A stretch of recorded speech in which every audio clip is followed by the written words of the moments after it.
A gente vai conversar agora, tá? Sobre um conteúdo muito massa chamado dispersão da luz. E aí esse conteúdo de dispersão da luz, tá? Ele tem tudo a ver com o que a gente vê no fenômeno do arco-íris, tá? E esse prisma aqui que a gente está representando, tá? Você tá vendo aí que é o começo de um prisma, a gente chama de prisma óptico. Ele foi um experimento realizado por Isaac Newton, tá? Que mostra justamente esse efeito de dispersão da luz. Quando a gente fala, tem um bocado de gente aglomerada, dispersa, o que é dispersar? Dispersar é espalhar, tá? Então, em outras palavras, a gente vai pegar uma luz policromática, olha que nome bonito. Policromática é a famosa luz branca, tá? É um conjunto de cores, ou seja, não é só uma cor, não é só um laser vermelho, só laser verde, não. É um laser ali que tem várias cores, tá?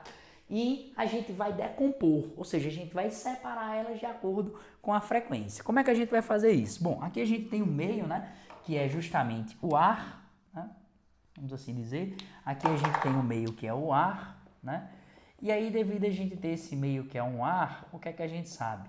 Esse prisma aqui, ele geralmente ele é feito de uma constituição de vidro, tá? Então, como ele é feito de vidro, a tendência natural, né, é que a gente tem aqui o famoso N1 e que aqui a gente tem o famoso N2, ou seja, índices de refrações diferentes, onde N1 é menor, tá, porque as moléculas do ar são menos ligadas, e N2 é maior, ou seja, a ligação é bem mais intensa. Então, a tendência natural, né, que a gente observa é que role quando essa luz passar do ar para o vidro, rola o quê? Uma aproximação. E essa aproximação, ela é proporcional ao quê? É proporcional ao comprimento da onda, ou seja, ao tamanho que a onda possui, tá? Então a gente vai considerar inicialmente uma tabela antes de separar essas cores aqui, só para você visualizar. Bom, vamos só traçar aqui perpendicular, né? A isso daqui, uma reta chamada de reta normal. Aqui a gente tem o famoso, né, o θ1, né, o famoso θ1 aqui, ó, θ1. E a lei de Snell vai ser válida aqui nesse processo, né? Bom, e aqui a gente espera que naturalmente aconteça o quê? Aconteça um afastamento da normal, ou seja, o raio de luz sofre um desvio para cima, né? Bom, então o que é que a gente vai visualizar um pouquinho nessa situação aí, só para você ter uma noção, né? Bom, para você ter uma noção, a primeira coisa aqui está o espectro, tá? Visível, violeta, anil, azul, verde, amarelo, alaranjado, vermelho. A gente vai classificar um pouquinho entre maior e menor. A gente sabe que quem tem a maior frequência é justamente o violeta. Então, o violeta ele possui a maior frequência, enquanto o vermelho ele possui a menor frequência. Então, a gente poderia classificar, né? Fazer uma setinha classificando dessa forma aqui, ó. Ou seja, a setinha de nosso crescimento ela é nessa orientação. À medida que eu vou subindo as cores, eu vou tendo uma maior frequência. Então, ó, menor frequência, vermelho, depois alaranjado, depois amarelo, depois verde, depois azul, depois anil e no final violeta, né? Então a gente tem esse primeiro eixo aí, essa primeira setinha para representar aí pra gente. O que é que a gente tem mais, né? Bom, a gente pode pensar que ter uma maior frequência significa dizer repetir mais vezes. Então, violeta seria algo assim, enquanto a onda do vermelho seria algo assim. Ou seja, o violeta repete mais vezes do que o vermelho. Então, em outras palavras, significa dizer que o violeta ele sofre o quê? Ele sofre mais colisões. Vocês têm que se lembrar, né, da famosa dualidade, onda, partícula, onde essa pequena ondinha aí, que nesse caso é a nossa luz, ela é composta, né, justamente de quê? Ela é composta de várias partículas pequenas que nós chamamos de fótons, tá? Então ela é composta de vários fótons, é uma informação muito importante. Quanto maior a frequência, maior vai ser essa quantidade de partículas, logo maior vai ser essa quantidade de fótons, logo quando ela muda de meio, ela sofre mais colisões. Então ela vai sofrer mais colisões. Então ela sofre aqui uma maior quantidade de colisões, né? Então a setinha acompanha justamente a setinha da frequência. Então vamos raciocinar. Se ela sofre, né, uma situação de mais colisões, significa dizer que a velocidade dela vai ser o quê? Menor, né? Então significa dizer que a velocidade dela, vamos aqui fazer aqui do ladinho, a velocidade daquela luz naquele meio vai sofrer uma alteração. E as cores sim vão ter velocidades diferentes naquele meio, tá? Em que sentido? Em quem sofre o maior número de colisões tem o quê? A menor velocidade, ou seja, a violeta vai bater mais do que o vermelho. Como a violeta vai bater mais do que o vermelho, significa dizer que ela vai ter a menor velocidade, e como o vermelho vai bater menos, significa dizer que ele vai ter a maior velocidade. Então a setinha da velocidade seria basicamente essa daqui. E aí você deve se lembrar daquela relação, né? Índice de refração é velocidade da luz sobre a velocidade no meio, tá? Que isso significa o quê? Que se eu pegar esse V que está dividindo e passar multiplicando, N vezes V é igual a C. Toda vez que eu tenho grandezas multiplicativas, elas são inversamente proporcionais, ou seja, para maior velocidade, eu vou ter um menor índice de refração, né? Então, menor índice de refração significa dizer uma maior velocidade no meio.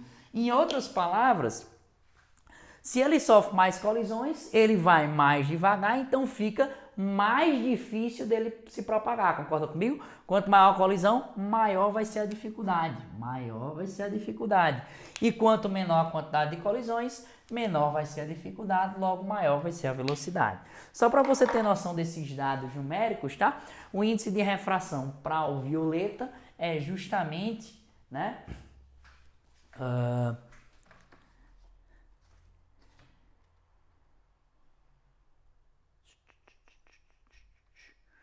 Índice de refração do violeta é 1,532 e o vermelho também é próximo disso, porque os dois são justamente luzes, né? E aí a gente nota esse efeito aí acontecendo, né? Então a gente vai ter aí uma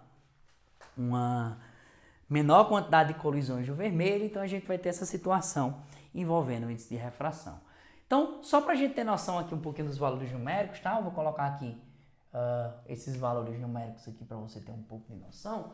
O do violeta aqui, ele tem um dado, tá? Só para você ter noção um pouquinho de velocidade, tá? Aqui a gente tem cerca, ali no vermelho, 1,983 metros por segundo, tá? Vezes 10 a oitava metros por segundo, tá? Mas eu vou colocar esses números aqui só do lado.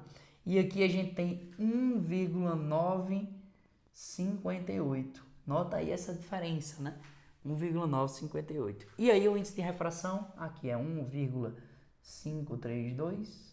Tá? Esses valores são tabelados. Inclusive eu estou olhando aqui para a tabela porque eu não me lembro disso decorado não. E aqui é 1,513. Tá? Então esses valores aí são valores tabelados e não são muito pedidos para vocês não. O que interessa, né? A gente falou de frequência, falou de colisão, é você entender essas relações que eu mostrei até então. O que vai interessar para você vai ser entender agora o comprimento de onda. O que é que a gente sabe? Existe uma equação fundamental da ondulatória chamada V é igual a lambda vezes F. No vácuo, essas velocidades das luzes são o quê? São iguais, né? E aí, quando essa velocidade da luz ela é igual, a gente tem uma relação de inversamente proporcional desses dois caras. Ou seja, quem tem a maior frequência tem um menor comprimento de onda. Então vamos só raciocinar um pouco. Peraí, então quer dizer que as setinhas são ao contrário. Se a setinha da frequência é para cima, a setinha do comprimento de onda ela é para baixo. E quanto maior for esse comprimento de onda, cara, a gente ainda vai ver um pouquinho mais em ondulatória, mas o que eu quero que você se ligue é, quanto maior for esse comprimento de onda, maior vai ser o afastamento que aquela onda vai sofrer. Por que maior vai ser o afastamento, Ives? Porque a onda ela se torna maior. Se torna maior, ela consegue ir a maiores distâncias, tá? E aí a tendência natural é ela se afastar, ou seja, o vermelho ela se afasta mais do que o violeta. Então vamos só raciocinar um pouco. Chegou a luz branca, como é que acontece? Bom, vai acontecer um afastamento. Ó, a violeta vai afastar um pouquinho, tá?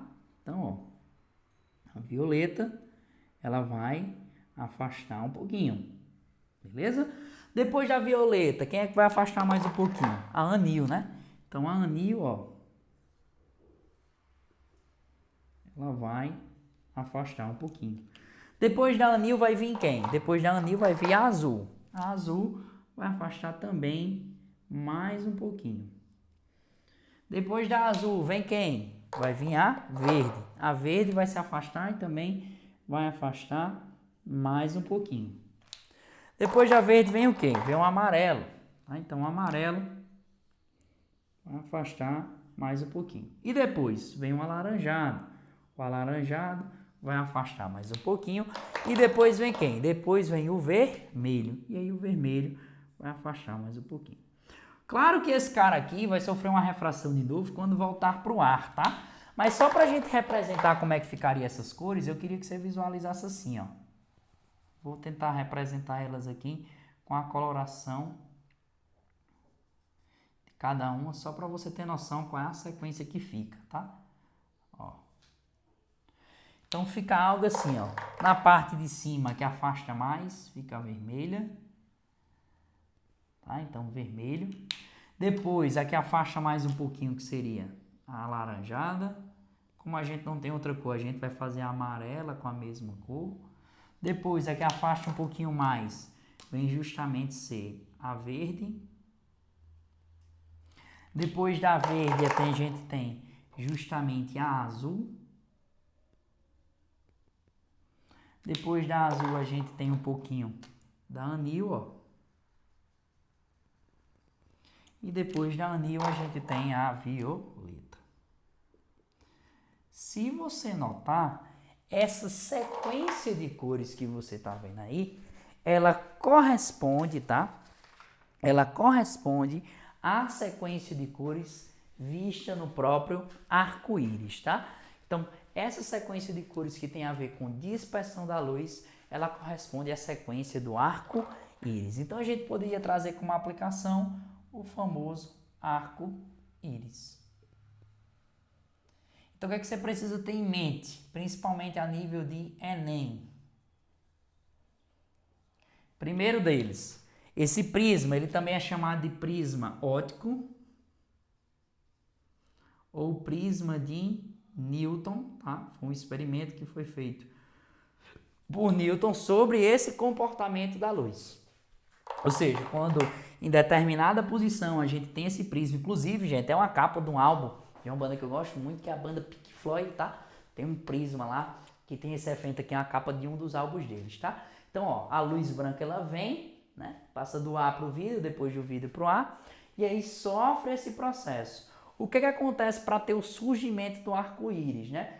Tem que acontecer também meio que esse processo, né? De troca de meio, ou seja, de ar para o vidro e depois do vidro para o ar, né? A gente nota que ela passa novamente para o ar aqui.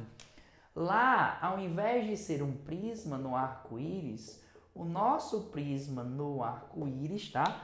O nosso prisma no arco-íris é as famosas gotículas de água, tá? Então, as gotículas de água que ficam no céu, né, umedecido, são justamente eles que trabalham como sendo um prisma óptico, tá? Sofre lá reflexões, refrações ali dentro e a gente consegue visualizar esse espalhamento, tá? E aí, devido a ter esse espalhamento, a gente consegue ter essa definição do arco-íris. Inclusive, já foi questão do Enem, muitas aplicações como essa, tá? Então, as importâncias. Entender um pouquinho como é que a gente construiu essa setinha, entender essa ideia do prisma óptico de Newton, tá? Que é muito importante para o nosso raciocínio. Esses dados aqui tabelados, tá, gente? Não se preocupa muito não, são dados tabelados, a gente não usa em conta nenhuma, é só a nível de caráter de informação mesmo. E a gente sabe que quando vê uma luz branca, que ela sofre essas refrações, ó, do ar para o vidro, depois do vidro para o ar, a gente tem esse efeito. E no arco-íris, quem gera esse efeito do prisma óptico, desse prisma de Newton, é justamente as gotículas de água. E aí, gente, devido à posição, tá? A angulação que entra naquelas gotículas de água, a gente pode ter até dois tipos de arco-íris. Um que a gente chama de arco-íris primário, que seria o que a gente veria mais nítido, e depois um outro tipo de arco-íris chamado de arco-íris secundário, que seria o mais fraquinho que a gente vê por cima daquele primário. Tá? Então, aquilo dali vai só por conta da angulação que essa luz aqui chega em cada gotícula, porque quando a gente analisa o arco-íris, não é um prisma, como foi o caso Newton, que ele pega um prisma mesmo, abre uma beirada da janela e vê esse evento acontecer. A gente está vendo ali como se fosse pequenos prismazinhos juntando e formando uma imagem que seria aquele arco-íris. Por isso que geralmente é após uma chuva, ou seja, quando o céu está realmente úmido, que a gente tem condição de visualizar esse efeito do arco-íris, pois cada gotículazinha de água ela age como prisma e agindo como prisma ela consegue fazer isso que a gente chama de dispersão da luz.